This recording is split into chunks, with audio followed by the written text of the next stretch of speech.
the deacons wanted to recognize you.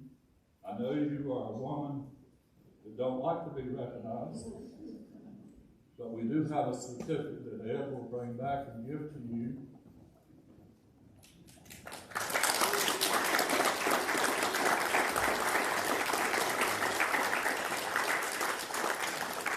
And thank you. This morning we are honored to have our youth minister to lead us in worship. All of you know Jake, when he walked in, I didn't hardly recognize him. I told Jake, I said, you dress up really nice. We're not accustomed to seeing a youth minister who's running around with you, dressed up like Jake is this morning, but we do. Thank you, Jake, for leading us in worship today, and look forward to that. After the doxology today, we will have some additional announcements because we do have a busy week and time coming forward in our church. So thank everyone for being here, and now let's worship.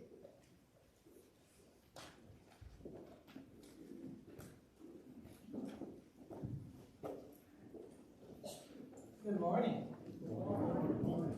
Our first hymn this morning is hymn 485, Stand Up for Jesus. So let's stand up as we sing.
you so much for this day.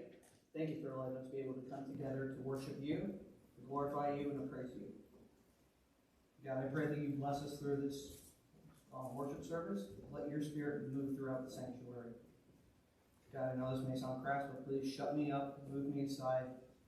Let your words come through my mouth.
Each other in the spirit of friendship, fellowship, and when kids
Start.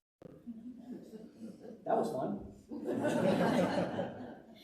But, so, not only are we adjusting to a new youth leader, finding a new pastor, Many of my students are either starting college, some of them have started middle school, some of them have started high school. Those are huge chapters in your life that are new. New friends, new teachers, new environments. Something that it's honestly easier for us sometimes to just back away and keep doing what we did, not face these new adversities, not face these new challenges. But that's not what God tells us to do. The reason why I wanted to talk about what Knightdale's gone through is because there's a little story in the Bible in Joshua that's very similar to what we're facing. In the first chapter of Joshua, Israel is right on the border, right at the Jordan River, right about to cross the Promised Land. They had been wandering in the wilderness for over 40 years. None of them had seen the Exodus. Everybody who saw the Exodus has passed away, except for Joshua and Caleb. Their entire life has been this unknown period of starting anew, just drifting as a nomad. But now it's time. God has called them to start something new, to enter into the Promised Land. Last time they tried, they got horribly destroyed by the opposing forces. So this has to be a terrifying environment for them. Who's going to lead them? How are they going to overcome this? Does Joshua have the strength to be as good as Moses was? Well, in Joshua 1 through 9, God speaks to Joshua in his commissioning to be the leader of Israel.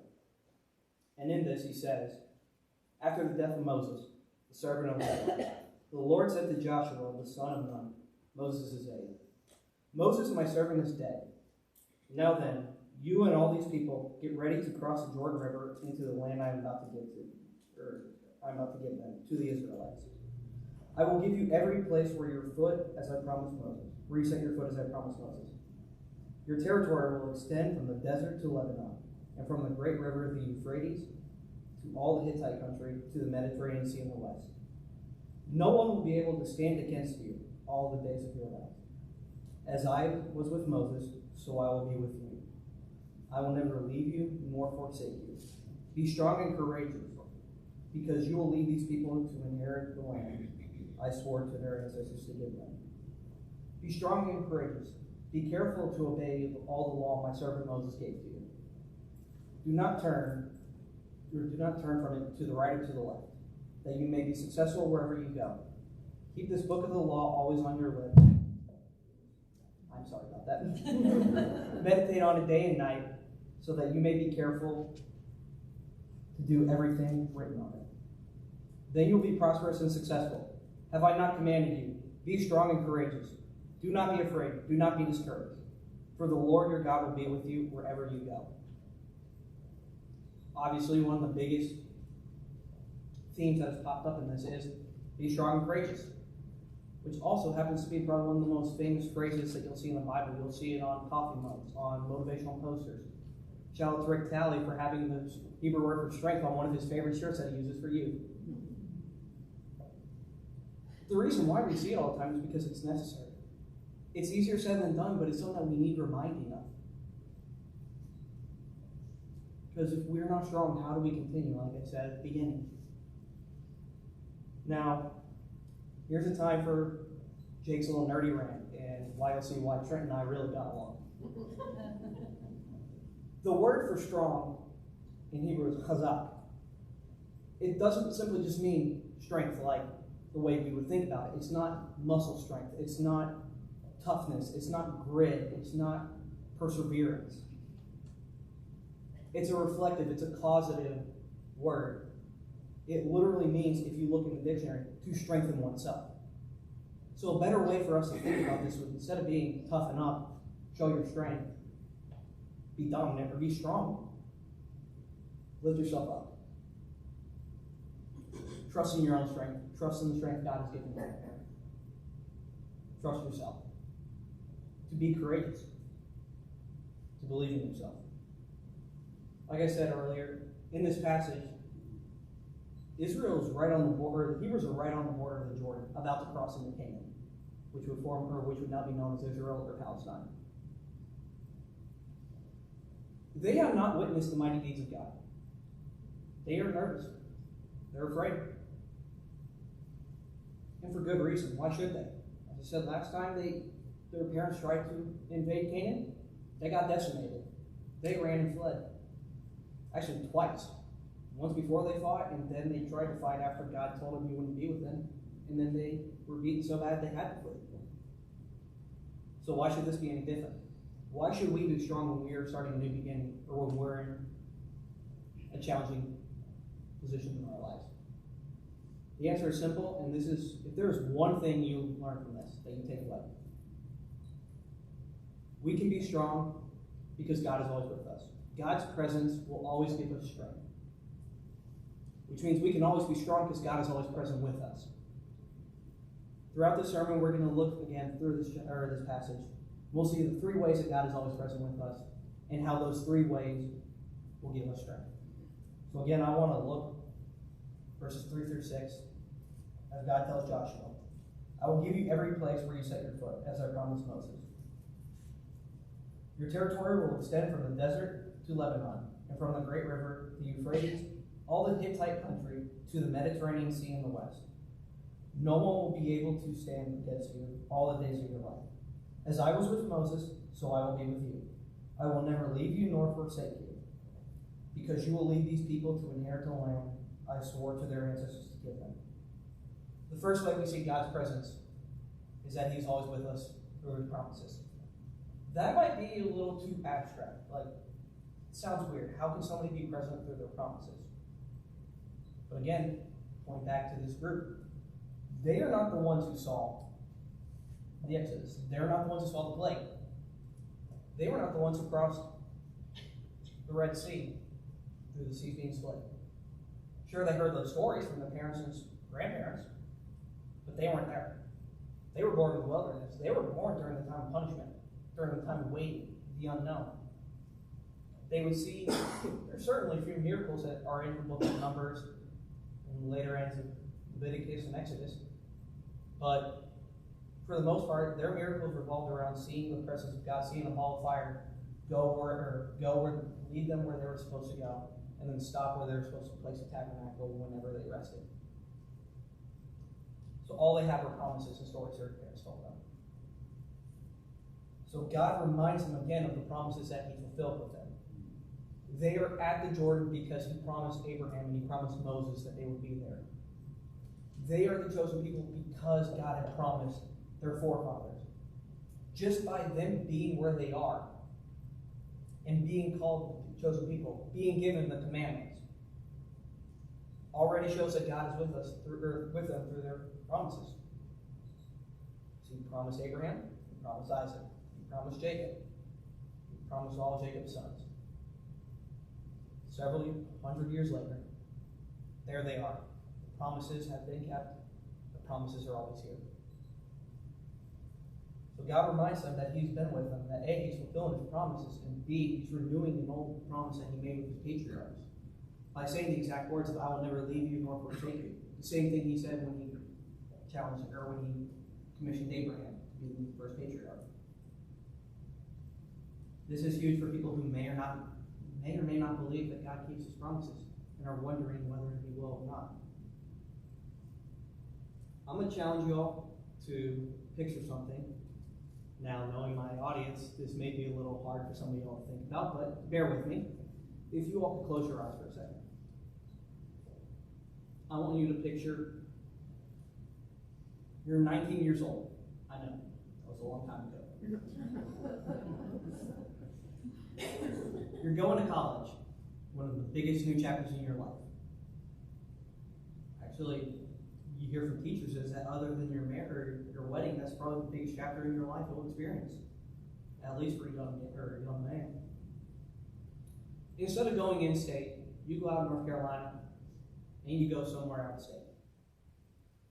You're lonely. You're homesick.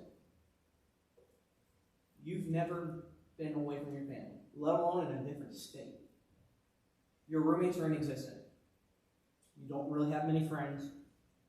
And the classmates you do, you talk to them, but as soon as you leave class, you don't associate with them. You feel this overwhelming loneliness, oppression, fear. You don't have what it takes to go on. So you make the decision that when you call your parents, and even though you've tried to lie to them and tell them everything's going well, they know something's not. And you finally break down and tell them, I'm homesick, I'm lonely, I don't have friends here, I can't go on. Please come and take me back. You might expect them to give you some tough love. Maybe yell at you. Maybe they'll immediately drive over to where you are, pick you up, let you drop out of college, and say, don't worry about X amount of dollars that we had to spend on loans and debts for you to be here. But instead, they give you something that you did not expect. They say this: we are sorry you're homesick, and we miss you every day. But you have to be strong and get through this time. It is not like you will never see us again. We promise you will see us soon. We could even come up there to visit you if you need. We can talk with you every day. But remember, we are always with you, in mind and in spirit. We're always with you, and we promise we will be with you and we'll see you soon. Instead of being curt or letting you come home, they promise that they are there with you, and they promise you will see them soon. While it's not easy to be homesick, this gives you the strength to endure. Okay, you can open your eyes now. That very same conversation was a conversation that my parents and I had my first year when I was at Tennessee before I transferred to divinity school. My roommates were inexistent.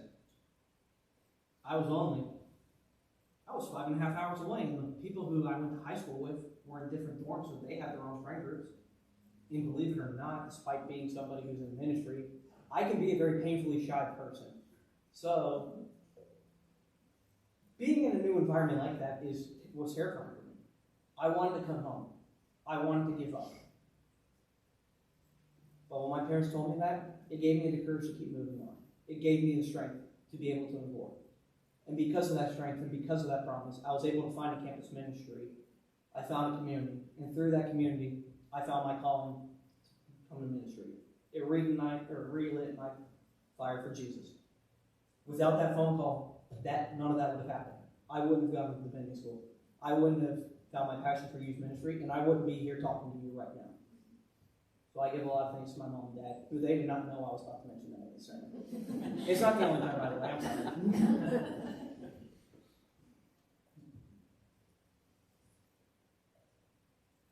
This is not the only promise that God fulfilled, though. Jesus fulfilled every promise that God made on the cross. By that, we can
the second way that God shows his presence is through his words and commandments.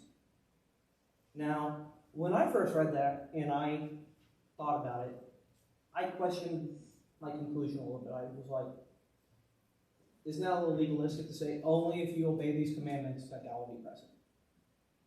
But that's not necessarily true. Remember, the Israelites were saved in the Exodus before God gave them the commandments. God had already chosen them. He was going to rescue them regardless whether they accepted the law or not.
that see us obey, but to ourselves as well.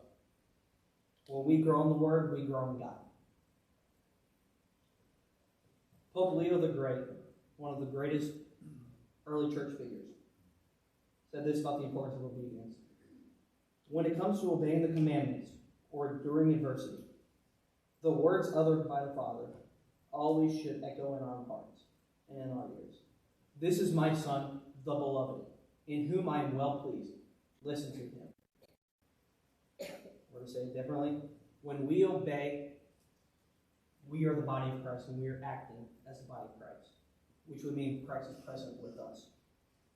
Now, the two ways I've shown that God is present with us are a little abstract. So how else can God be present with us? It says in the very last verse, have I not commanded you to be strong and courageous? Do not be afraid.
But God is with us. God is loyal to his people. Another fun Hebrew word that I'm going to share with y'all, that y'all will probably forget in about 2 minutes, will be the word chesed, or hesed if you don't want to have a rolling Chewbacca noise. Chesed is the most common word used for love in the Old Testament.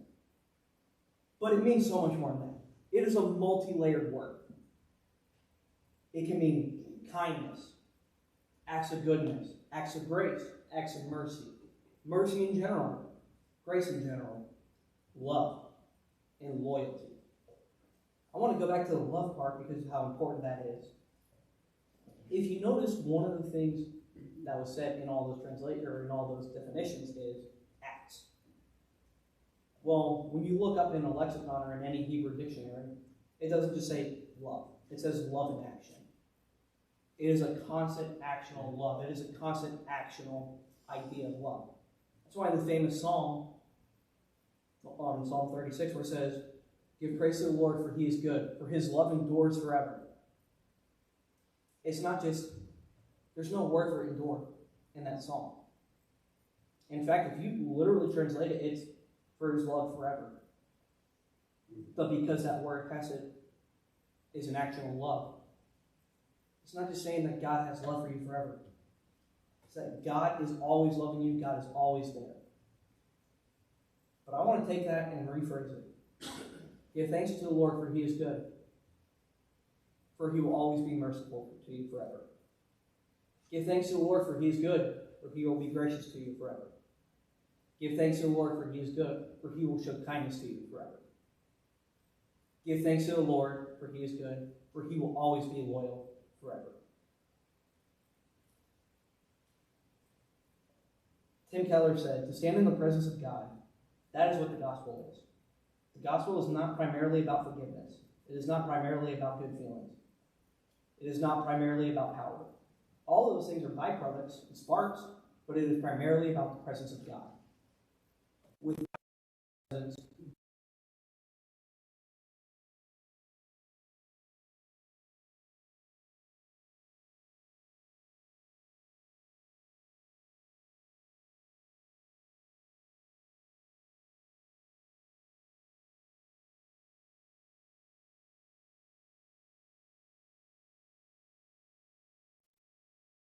without God's presence, all that we do is for naught. All that we do means nothing. But God's presence is always here with us.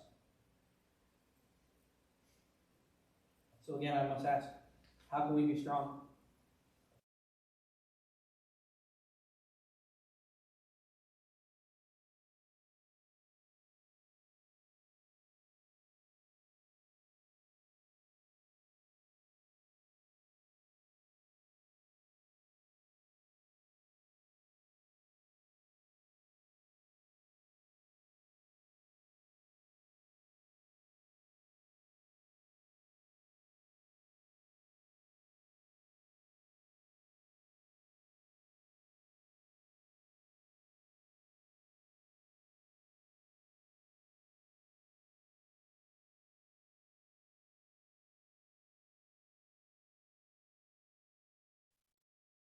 Foot, or my left foot, would have resulted in me being in a cast for 4 to 8 months at a time. So we chose the amputation because even though the recovery would be terrifying, once the recovery happened, I'm relatively normal. It's better than having to worry about walking in a boot every day. People have asked me how I got through that. Some people have told me, well, you must have been really brave. You're very strong.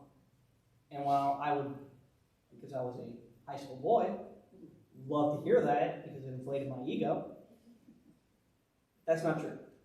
Sure, I did.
That they could comfort me, calm me, and administer the right medication that I needed.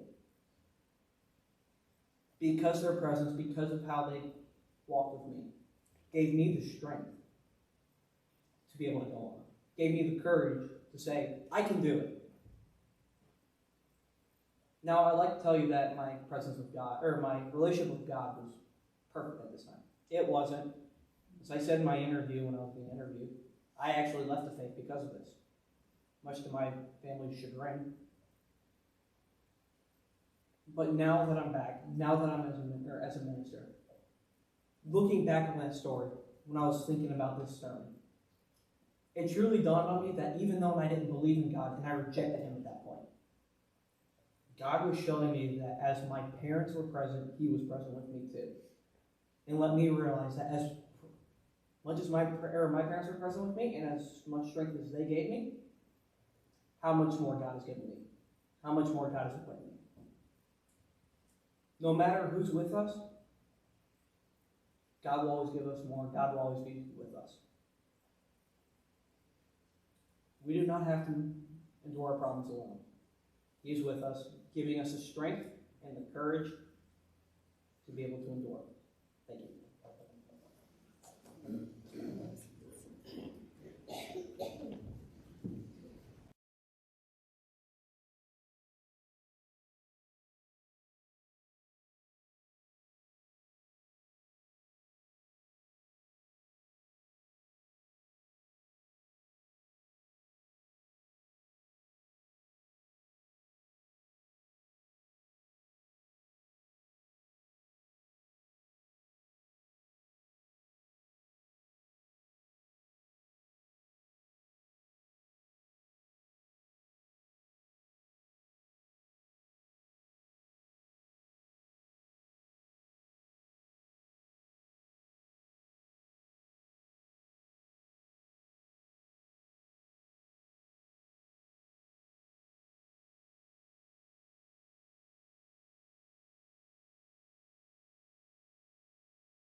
Zay has a message from the outreach committee, so hey Zay, if you would like to.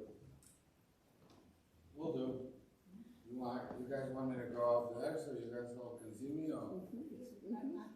Well, I'm Be here. loud. I'm right here. Loud. Pardon me? Be loud. People up there. Just be loud? Okay. So basically, the outreach committee, we're gonna have a truck and tree. So we need candy, we need trucks, and most importantly, we need people to give smiles and pass candy. Just make sure nobody gives candy to Ruby Martinez.